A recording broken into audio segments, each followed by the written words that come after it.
સૌથી પહેલાં તો હાય આમ ગૌરવ અને પાતકી મારી આવનારી ફિલ્મ છે 30 જાન્યુઆરી રિલીઝ થાય છે અને it's a phenomenal murder mystery suspense thriller film છે અને પાતકી એક આઈ ઓપનર છે અને ગુજરાતી સિનેમામાં એક એવો પ્રયાસ કહેવાય ને એવો પ્રયત્ન છે જે હજી સુધી આપણે જોયો નથી.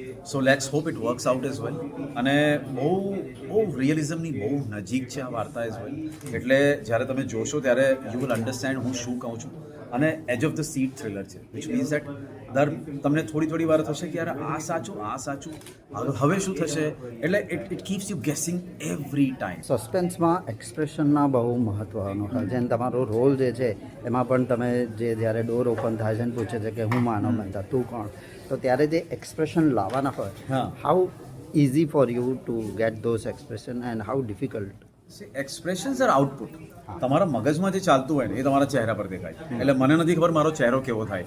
તમારા મગજમાં જે થોટ ચાલતા હોય ને એ પ્રમાણે તમારી બોડી, તમારો ચહેરો રિએક્ટ કરે. So I think it's not easy. It's just believing in the situation for me કે જ્યારે આ વસ્તુ થાય છે તો હું એમાં જ્યારે કમ્પ્લીટલી ઇમર્સ્ડ હોઉં એ સિચ્યુએશનમાં તો મારા ચહેરા પર એવા એક્સપ્રેશન્સ આવી જાય.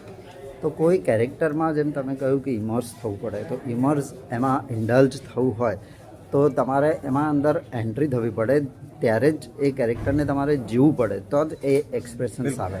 તો લાઈફમાં તમે જે કેરેક્ટર છે એને તમે એકચ્યુઅલી જીવ્યા?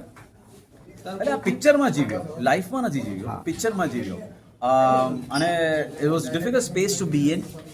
કેરેક્ટરની અંદર જવું ડિફિકલ્ટ હતું અને બહાર આવવું પણ ડિફિકલ્ટ હતું. એ દરેક પિક્ચરમાં થાય જ. તમારી પ્રોસેસ હોય, જો તમે મેથડ ફોલો કરતા હો તો સ્વિચ ઓન સ્વિચ ઓફ નથી હું.